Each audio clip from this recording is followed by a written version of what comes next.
ఈరోజు ఏం రెసిపీ చేస్తున్నారు చెప్పండి. సో ఈరోజు వచ్చేసరికి మనం రాగి ఫ్లేక్స్ చియా సీడ్ పుడ్డింగ్ చేసుకుంటాం. సో వెయిట్ లాస్ ఇన్ థైరాయిడ్లో భాగంగా రాగి flakes chia seeds pudding prepare చేస్తారంటే దీనికి కావాల్సిన పదార్థాలు అంటే ఇప్పుడు చూద్దాం. రాగి ఫ్లేక్స్ చియా సీడ్స్ పుడ్డింగ్కి కావాల్సిన పదార్థాలు: ఓట్స్ మిల్క్, రాగి ఫ్లేక్, స్ట్రాబెర్రీ ముక్కలు, నానబెట్టిన చియా సీడ్స్, నానబెట్టిన గుమ్మడి గింజలు, డేట్ సిరప్. రాగి ఫ్లేక్స్ చియా సీడ్స్ పుడ్డింగ్కి కావాల్సిన పదార్థాలు చూసాం కదండి, ప్రాసెస్లోకి వెళ్ళిపోతాం. సో ఈ రోజు అయితే కొంచెం డిఫరెంట్ ఇంగ్రీడియంట్ తీసుకొచ్చారు.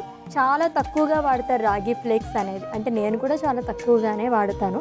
సో దీనివల్ల మనకి వెయిట్ లాస్కి ఏంటి రిలేషన్? జనరల్గా ఏంటి అంటే థైరాయిడ్ వచ్చిన వాళ్ళు కానీ వెయిట్ లాస్ కోసం కానీ ఏదైనా ఒక డిష్ చేసుకోవాలంటే కొద్దిగా కష్టం అనిపిస్తుంది అని చెప్పేసి మ్యూస్లీ కానీ లేకపోతే కార్న్ఫ్లెక్స్ మిల్క్లో వేసేసుకొని తినేసేసి వెళ్ళిపోవచ్చు, ఈజీగా ఉంటుంది అనుకుంటారు. సో అలాంటి వాళ్ళ కోసం అని చెప్పేసి మనం ఇది తీసుకొచ్చాం. బికాస్ కార్న్ఫ్లెక్స్ అనేది హెల్తీ కాదు. సో ఆ ప్లేస్లో మనకి ఇప్పుడు అదే చెప్పాను కదా, ఇప్పుడు చాలా హెల్త్ కాన్షియస్ అయిపోయారు అందరూ. సో మనకి బాజ్రా ఫ్లేక్స్ దొరుకుతున్నాయి, రాగి ఫ్లేక్స్ దొరుకుతున్నాయి. సో ఆ కార్న్ఫ్లేక్స్ని మనం రీప్లేస్ చేసి ఇవి తీసుకుంటే వీటిలలో మనకి ఫైబర్ కంటెంట్ ఎక్కువగా ఉంటుంది. యాజ్ వెల్ as ఇది మిల్లెట్స్ కాబట్టి మనకి హెల్త్కి యాజ్ వెల్ as వెయిట్ లాస్కి చాలా యూజ్ అవుతుంది. ఓకే, సో ఇవి కూడా బయట నుంచే కాబట్టి ప్రాసెస్ చేసినవే వస్తాయి కదా? ప్రాసెస్ చేసిందే, బట్ ఆ కార్న్ఫ్లేక్స్ తీసుకునే బదులు కంపారిటివ్లీ అనమాట మనకి వేరే వాటితో కంపేర్ చేస్తే ఇదంతా హెల్తీ కాదు. బట్ మనకి కార్న్ఫ్లేక్స్తో కంపేర్ చేస్తే రాగి ఫ్లేక్స్ అనేది హెల్తీ. Okay, done. ప్రిపేర్ చేసుకుందాం మరి. ఏం చేయాలి? సో ఫస్ట్ మనం స్టవ్ ఆన్ చేసి ప్యాన్ పెట్టుకుంటాం. సో దీంట్లోకి ఫస్ట్ నేను ఓట్స్ మిల్క్ వాడతాను. Oats milk, okay. నిన్న ఓట్స్ పౌడర్ తీసుకొచ్చారు, ఇది ఓట్స్ మిల్క్ తీసుకొస్తాను. అన్నిట్లోనే ఒకటే న్యూట్రియంట్ వాల్యూస్ ఉంటాయా మనకి?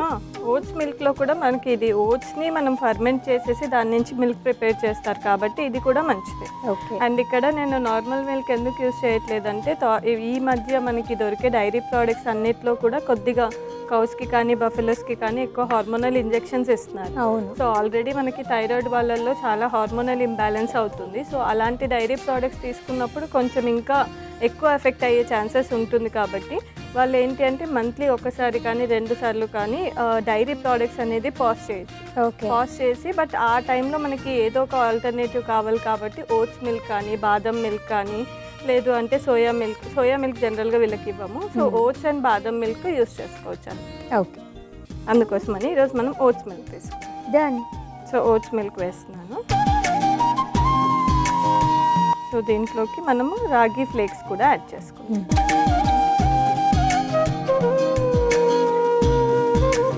సో మనకి కొద్దిగా అంటే ఆ ఓట్స్ అనేవి కొద్దిగా గోరువెచ్చగా అయ్యి మనకి ఈ ఫ్లేక్స్ కొద్దిగా మెత్తపడే వరకు పెట్టుకోవాలి. ఓకే. సో దీంట్లోనే మనం ఈ పాలని కొంచెం వేడి చేసుకొని నార్మల్ కర్డ్ లాగా కూడా తోడబెట్టుకోవచ్చు కదా? నార్మల్ కర్డ్కి దీనికి మనకి ఎటువంటి డిఫరెన్స్ ఉంటుంది? సో నార్మల్ కర్డ్లో కంపేర్ చేస్తే అది డైరీ ప్రోడక్ట్ కాబట్టి దాంట్లో మనకి కాల్షియం లైక్ ఇంకా అదర్ వైటమిన్ డి అలాంటివి కొద్ది మోతాదులలో ఉంటాయి. బట్ ఈ ఓట్స్ మిల్క్ కానీ ఆల్మండ్ మిల్క్ కానీ దీంతో కర్డ్ ప్రిపేర్ చేసుకుంటే ఆ కాల్షియం అనేది ఉండదు అన్నమాట. ఓకే. సో జనరల్గా దాంట్లో ఓట్స్లో ఏముంటుంది, ఫైబర్ ఉంటుంది కాబట్టి మనకి ఆ ఓట్స్ కర్డ్లో కూడా కొంచెం ఆ కన్సిస్టెన్సీ ఆ న్యూట్రియన్సే లభిస్తాయి. మనకి ఫ్లేక్స్ ఉడికిపోయాయి అశ్విని, అండ్ మిల్క్ కూడా లైక్ అంతా రాగి ఫ్లేక్స్ మొత్తం మిల్క్ని అబ్జర్వ్ చేసేసుకుంది. సో దీన్ని మనం ఆఫ్ చేసేసుకొని నెక్స్ట్ ప్రాసెస్ మొత్తం సర్వింగ్ బౌల్లోనే చూస్తాం. ఓకే.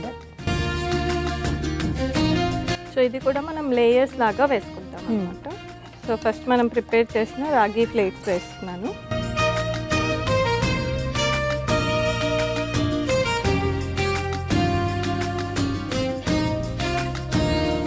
సో దీని మీద నేను స్ట్రాబెర్రీస్ వేస్తాను. సో ఏ ఫ్రూట్ అన్నా తీసుకోవచ్చు, నేను స్ట్రాబెర్రీ ప్రిఫర్ చేస్తాను. ఓకే.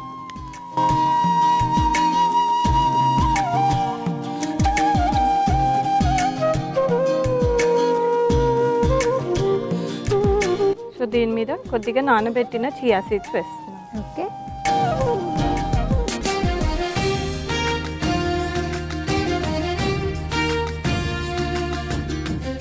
సో చియా సీడ్స్ వేసుకున్నాం కదా, నెక్స్ట్ మనం గుమ్మడి గింజల్ని నానబెట్టుకున్నాము, ఇవి కూడా యాడ్ చేస్తాం. ఓకే.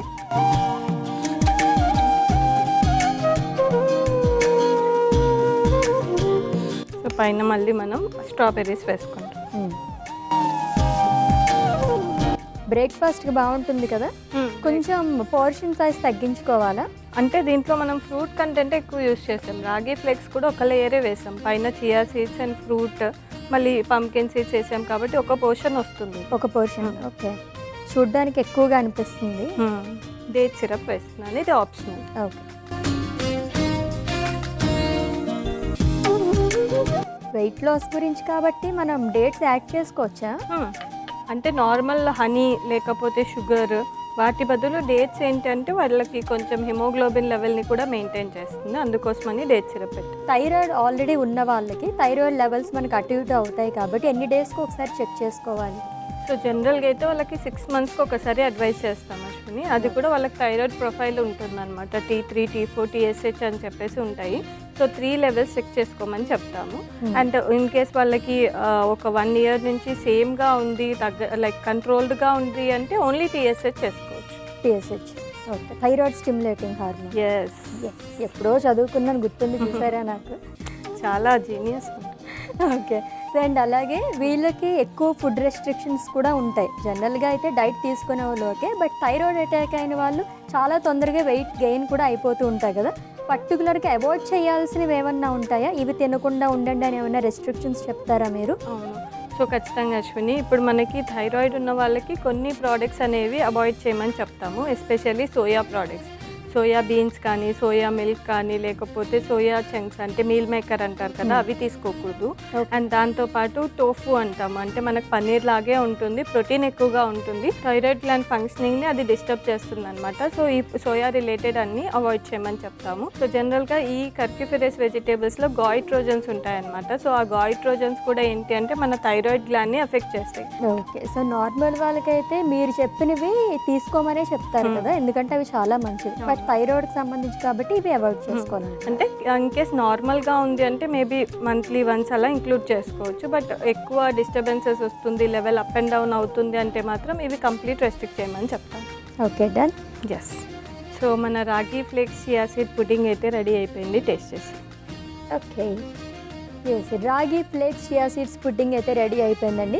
టేస్ట్ చేసే ముందు దీనికి కావాల్సిన పదార్థాలు, తయారీ విధానం ఒకసారి చూద్దాం. రాగి ఫ్లేక్స్ చియా సీడ్స్ పుడ్డింగ్కి కావాల్సిన పదార్థాలు: ఓట్స్ మిల్క్, రాగి ఫ్లేక్, స్ట్రాబెర్రీ ముక్కలు, నానబెట్టిన చియా సీడ్స్, నానబెట్టిన గుమ్మడి గింజలు, డేట్ సిరప్. రాగి ఫ్లేక్స్ చియా సీడ్స్ పుడ్డింగ్ తయారు చేసుకునే విధానం: ముందుగా స్టవ్ ఆన్ చేసి పాన్ పెట్టి ఓట్స్ మిల్క్, రాగి ఫ్లేక్స్ యాడ్ చేసి బాగా మిక్స్ చేసి కొంచెం సేపు మరిగించుకోవాలి. తరువాత ఒక మిక్సింగ్ బౌల్ తీసుకుని అందులో మనం ముందుగా బాయిల్ చేసుకున్న ఓట్స్ మిల్క్, రాగి ఫ్లేక్స్ మిశ్రమాన్ని వేసి దానిపైన స్ట్రాబెర్రీ ముక్కలు వేసి అలానే వీటిపైన నానబెట్టిన చియా సీడ్స్ కూడా వేసుకుని తరువాత లేయర్స్ లాగా నానబెట్టిన గుమ్మడి గింజలు వేసుకుని పైన ఇంకో లేయర్ గా స్ట్రాబెర్రీస్ ముక్కలు వేసుకుని చివరగా డేట్ సిరప్ వేసుకుని సర్వ్ చేసుకోవాలి. అంతే, రాగి flakes chia seeds pudding ready.